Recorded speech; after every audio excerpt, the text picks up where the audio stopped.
Sekarang kalian buka pelajaran kaki. Bawakan ya?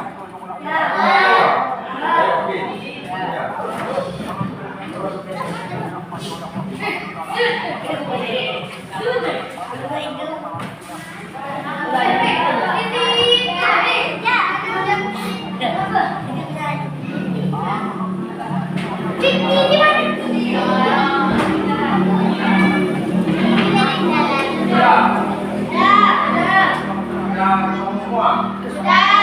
Coba kalian buka halaman 50.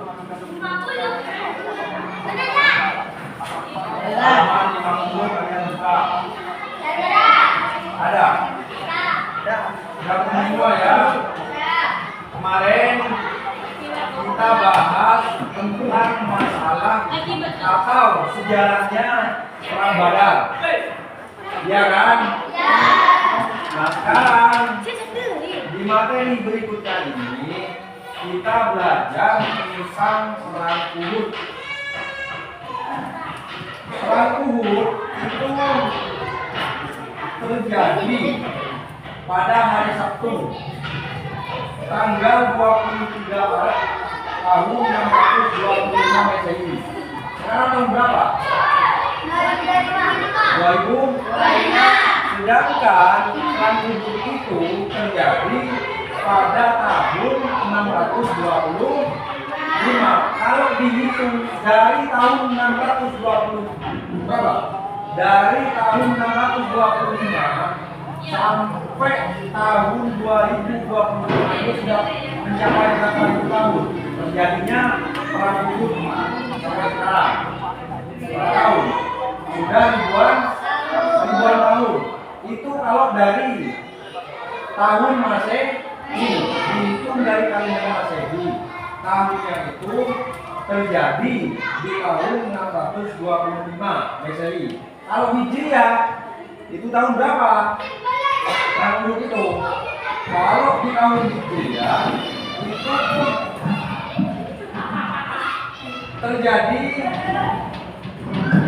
pada tanggal 7 Syawal. Idul Fitri itu tanggal berapa? Idul Fitri tanggal berapa? Tanggal 1 bulan Syawal. Tanggal 1 bulan Syawal. Nah, perang Uhud ini terjadi tanggal 7 bulan Syawal. Berarti berapa hari setelah Lebaran terjadinya perang Uhud? Berarti sekitar 1 minggu. Kurang lebih terjadinya itu 1 minggu setelah hari Raya Idul Fitri. Tahun berapa? Tahun ketiga Hijriah. Berarti Nabi itu baru mencapai 3 tahun hijrah dari Mekah ke Madinah. Itu terjadi perang apa namanya? Perang Uhud. Ya. Kenapa perang itu dinamakan dengan perang Uhud? Kenapa? Kenapa? Karena terjadi di Bukit Uhud, terjadi di Gunung Uhud. Di mana Gunung Uhud itu terjadi? Ada letaknya Gunung Uhud itu di mana? Ya. Di mana? Di negara mana? Di negara Arab atau di Mekah itu sama saja ya? Itu.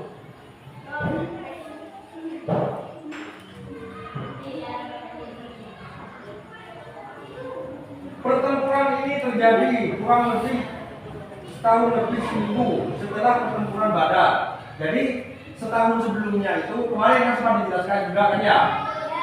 Kemarin sempat dijelaskan juga kan perang Badar. Perang Badar itu mungkin di sini ada yang ingat jumlahnya pasukan Islam itu berapa? Mungkin ada yang ingat? Berapa? 300? Itu melawan berapa orang?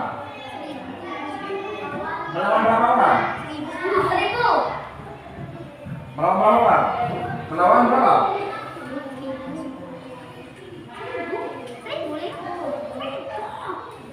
Melawan 1.000. Ya. Berarti 1 banding berapa? 1 banding 3. Ya. 1 banding 3. Jadi orang Islam itu satu. Pasukan yang non-Islam yang di luar Islam artinya yang melawan terhadap pasukan yang dipimpin oleh Nabi itu 1 banding 3. 1 orang bahan melawan 3 orang muslim. Nah kira-kira kalau dihitung pakai akal itu siapa yang menang? Yang 3 atau yang 1? Yang 3 atau yang 1? Nah, kalau dikira-kira pakai akal, misalnya 1 Hafid melawan Dafa, Dikrul sama Mujlis, kira-kira siapa yang menang? Pasti Hafid kalah. Nah pada saat itu pada saat perang Badar itu terjadi, ternyata yang menang itu adalah pasukan orang Islam yang jumlahnya jauh lebih sedikit dibandingkan dengan jumlahnya orang yang non-Islam. Nah, apakah kejadian itu sama ketika perang Uhud itu terjadi? Apakah sama? Apakah orang Islam juga mengalami kemenangan pada saat itu? Tidak. Padahal pada tahun sebelumnya, ketika 1 orang melawan 3 orang itu orang Islam kan? Nah, ya kan? Nah, di perang Badar itu pasukan orang Islam itu menang. Tapi ketika perang Uhud, orang Islam itu kan kalah.